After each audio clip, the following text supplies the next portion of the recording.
Using recursive rules with sequences. This is part 3, modeling real life. So example 6 says a lake initially contains 5,200 fish. Each year, the population declines 30% due to fishing and other causes, so the lake is restocked with 400 fish. Write a recursive rule for the number a sub n of fish at the start of the nth year. All right, so let's just start with that. So the first thing we need to do is write a recursive rule. So we know that the initial amount is 5,200 fish. So we can say that is our initial amount is a sub 1. So we're going to write a sub 1 equals, and that's 5,200 fish. All right, then it says the population declines 30%. All right, so if it declines, we're thinking about exponential growth and decay because it is 30%. So it is a ratio that we're talking about. But think about growth and decay. So if you have something times 1, like if we had 5,200 times 1, you get 5,200. Remember with growth, if we did 5,200 times 1 plus r, so say it's, if we wanted to add 30%, we would do 1 plus 0.30, and it would be 1.3. But this wants us to decline. It says the population declines. So that means it's going to drop below 100%. It's going to drop below this initial amount. All right, so if it's going to decline 30%, that means we have to take 1 and subtract 30%, and that gives us 0.70. So that means 70% are remaining after the 30% declined. Okay, so that's going to be our common ratio. So we can say that our common ratio is 0.7. And the reason we can do that is because it says each year. Each year the population declines 30%. Okay, so we know that consecutive terms, year after year after year, it's going to decline by 30%. So 100% minus 30% equals 70%, which is the same as 0.70. All right, it also says that the lake is restocked with 400 fish. So we know at the end of each year, it's also going to have 400 fish added back in. So if we want to add a recursive rule, we're going to say a sub n, and we're going to have geometric. So we're going to put our 0.7 first, and then that's going to be times a to the n minus 1, so our previous term. And then we're also going to add 400 fish at the end, okay? That's just given. So that's part of the formula as well. All right, so if we want to find our second term, remember this is our first term. So if we want to find our second term, or how many fish are in the lake after year 2, we would do 0.7 times 5,200. That's our previous term, plus 400. All right, so let's look and see what that is.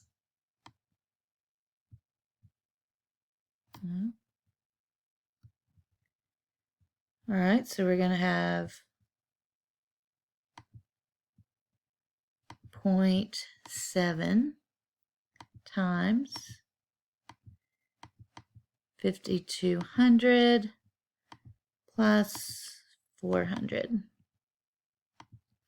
So at the end of year 2, we're going to have 4,040 fish.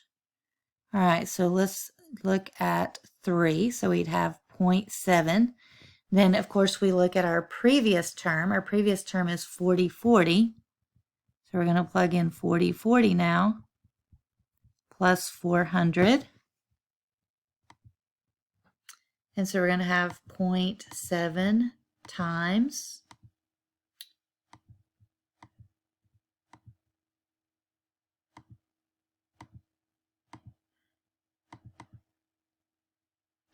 And at the end of year 3, we're going to have 3,228. And then year 4, 0.7 times 3228 plus 400.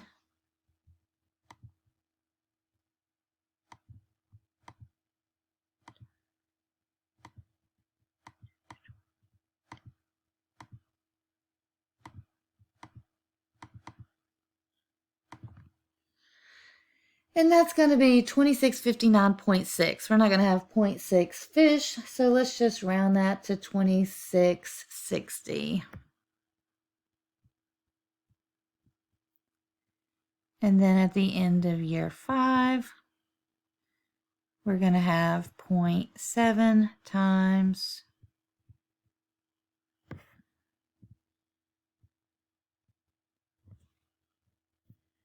all right, erased too much there. Okay, got that back. So I've got 0.7 times 2660 plus 400.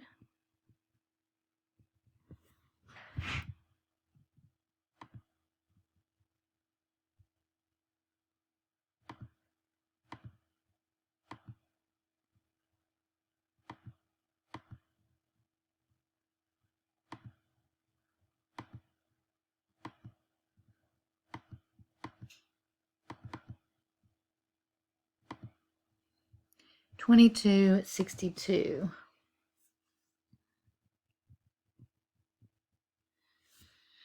Okay, so A part says write a recursive rule for the number a sub n of fish at the start of the nth year. So that's going to be our first term plus this right here. All right. And then it says B part, find the number of fish at the start of year 5. So I went all the way up to year 5.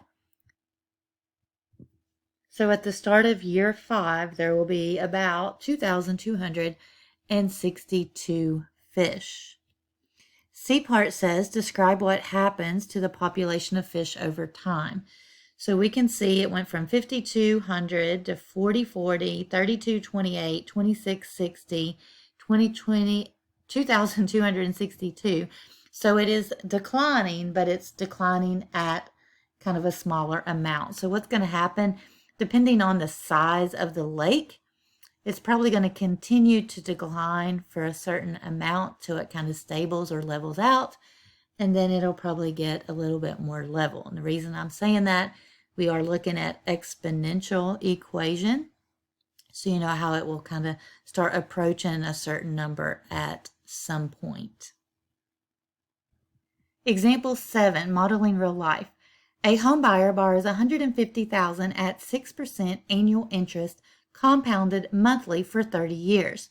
The monthly payment is $899.33. All right, so this is one of the more useful examples. This is something everybody should know how to calculate. And so we're going to look at this example here. So due to rounding in the calculations, it says the last payment is often different from the original payment. Okay, so rounding may cause it to be off a little bit. Find the amount of the last payment. All right, so we know the original amount is $150,000, and we know that 6% annual interest. Annual means yearly, and it's compounded monthly. So we're going to have to change the 6% annual interest to a monthly rate. So you can think about 6%. All right, let's just do this right here. So 0.06 is the same as 6. And let's divide that by 12 months. So that's going to give us our monthly interest rate. So we're going to do 0.06 divided by 12, because there's 12 months in a year. And that's going to be 0.005. So that's how much it's going to charge you interest per month, okay, over 30 years. All right, so now to write an equation for this, we can start with the initial amount. A sub 1 equals 150,000 And we know the rate's going to be 1 times whatever, or 1 plus 0.005. So that's going to be our interest rate for our equation. So we know it's got to be 1, because they're not just going to charge us 0.005 of this amount. They're going to charge us this whole amount plus interest on top of that. So our rate is going to be 1.005. Again, that comes from the growth and decay formula. If it's growing, it's going to be above 1. If it's decay, it's going to be between 0 and 1. This is going to charge you interest, so we know this is a growth function. All right, so we also know that there's going to be a monthly payment, so we're going to subtract $899.33 each month. So to solve this, let's think about setting this up in an equation. So we're going to start the same way we've been starting. A sub n equals, and then our rate 1.005 times a to the n minus 1, and then we're going to subtract the payment we make, $899.33. All right, so this is kind of our general formula.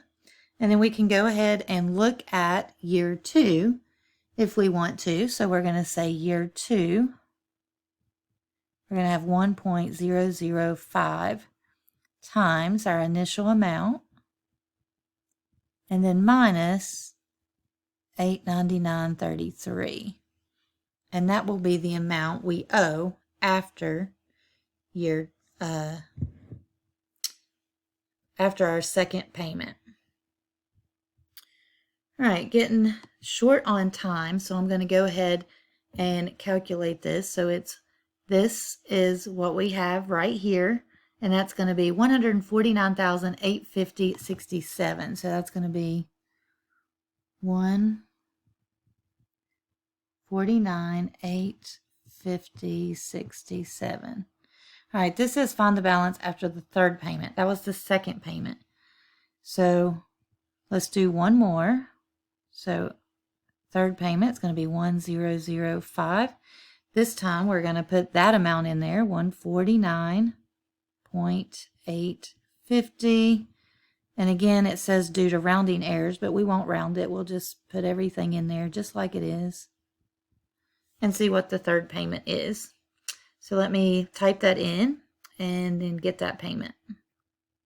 All right, when I type that in after my third payment, I'm going to owe $149,759.